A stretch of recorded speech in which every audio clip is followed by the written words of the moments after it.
This is apropos. Well, the Ukrainian president is among the world leaders who've paid tribute to the Pope, saying that he'd prayed for peace in Ukraine.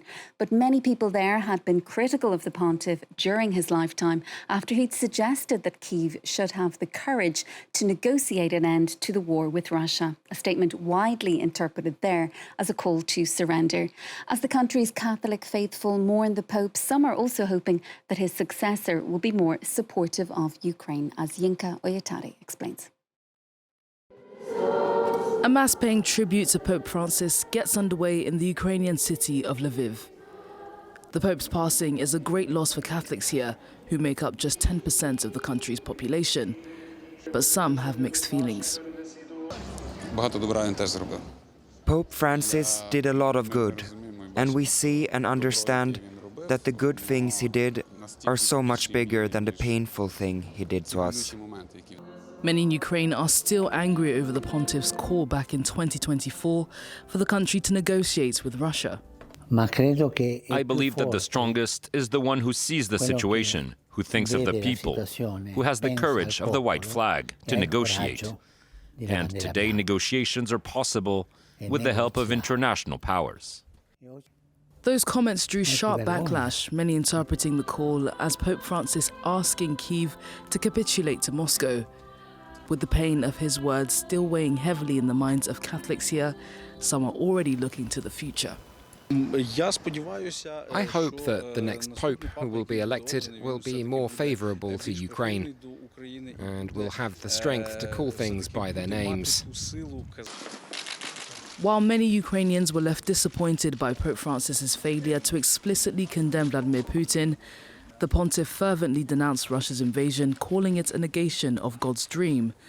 Francis also warned the head of the Russian Orthodox Church to not become the Kremlin's altar boy after he expressed public support of the war. For more, let's bring in Marc Roscoe Loustau, cultural anthropologist and political commentator. Marc, thanks so much for being with us this evening. As we heard there, Catholics make up about 10% of the population in Ukraine. You spoke with some people there just last week. What was their view of this Pope and the stance he's taken on the war? Well, certainly, as your report from Ukraine indicated, there are profoundly mixed feelings in Ukraine about the Pope and his actions and interventions to bring peace after the full-scale invasion of 2022.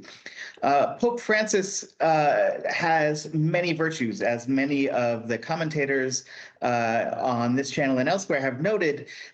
He was a very humble man, a very courageous man, a global and visionary leader, but he also had flaws, like any human being. And one of those flaws, I think, was absolutely evident in his actions towards Ukraine. I think he really believed that by sheer force of moral inspiration, he could, through his own moral example, bring peace and change the course of global affairs. But that ran into a really harsh and difficult reality on the ground in Ukraine, to the result of much alienation on the part of Ukrainian Catholics.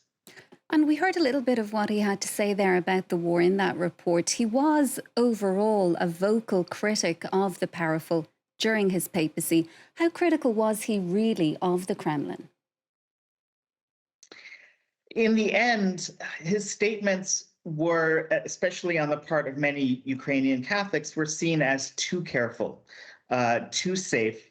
And he really tried throughout his papacy to hold out the hope that he could himself broker some kind of peace with Russian authorities, both political and religious.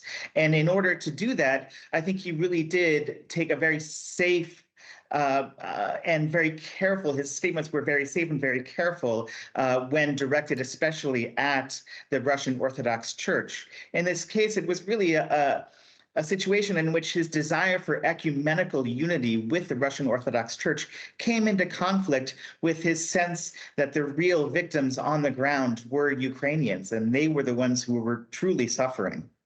And he was said to have, for example, helped to facilitate that rapprochement between the US and Cuba. He also encouraged the peace process in Colombia. You touched on it a little bit earlier, Marc, but how much influence does the head of the Catholic Church actually have right now, particularly when it comes to all these various conflicts around the world and the one that we're seeing playing out 3 years on in Ukraine?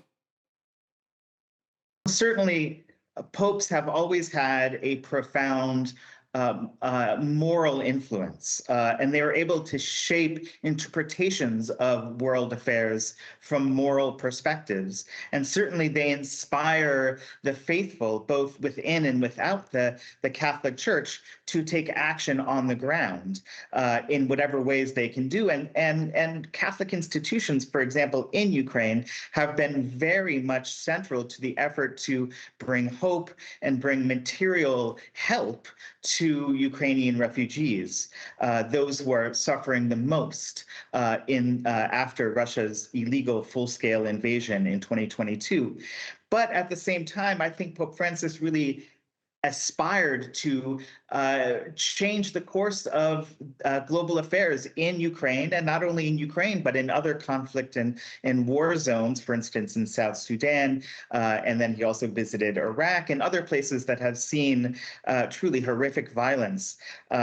And in those cases, although he absolutely inspired people to take action on the ground to relieve suffering, it's really unclear whether he or popes in the future will be able to persuade political leaders to set aside the tools of war.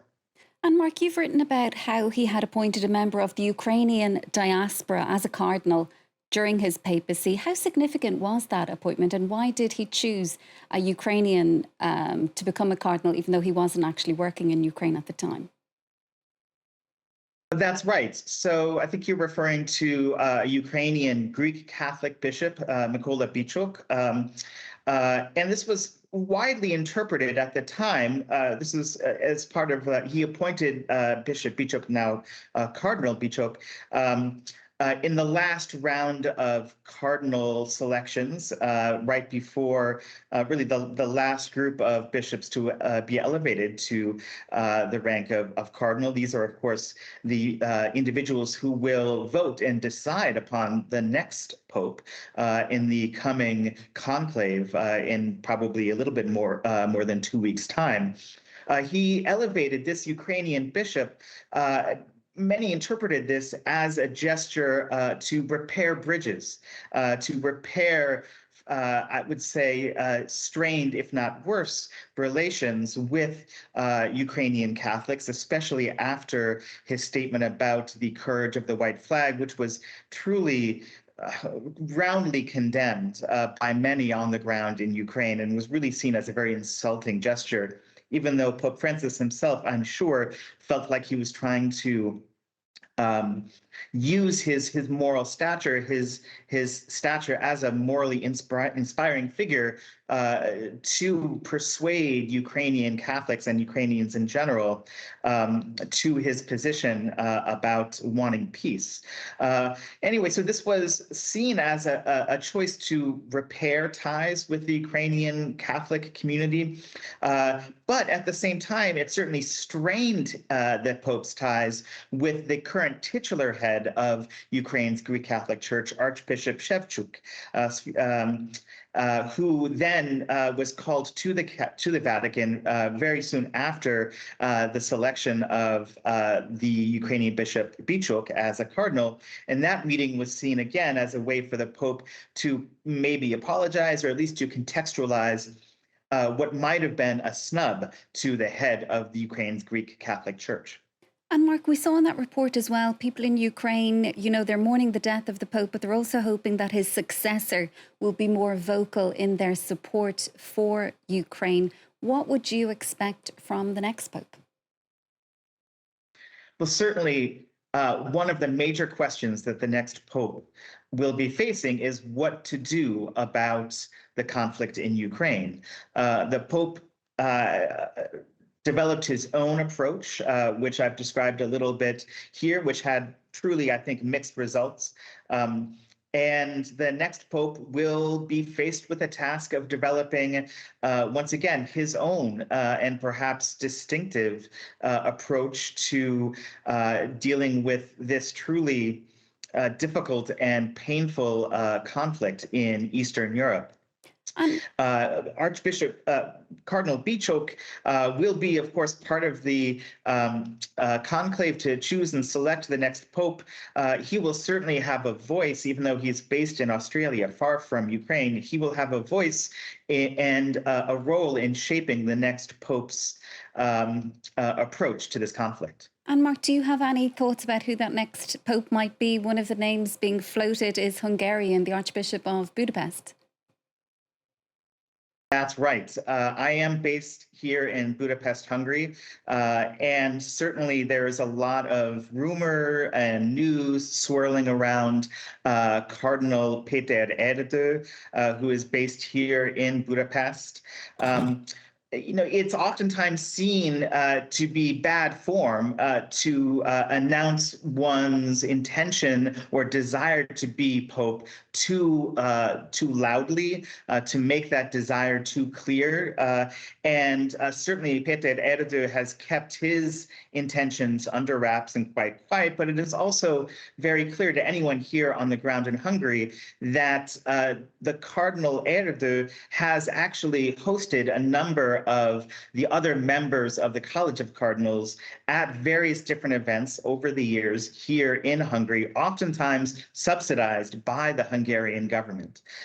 So that has really been interpreted by many folks here, watchers of the Catholic Church here in Hungary, as a quite subtle campaign, perhaps, on the part of Erdő to put himself forward as the next pope. Marc, we'll have to leave it there for now. Thanks so much for being with us this evening. That's Marc Roscoe Loustau, cultural anthropologist and political commentator.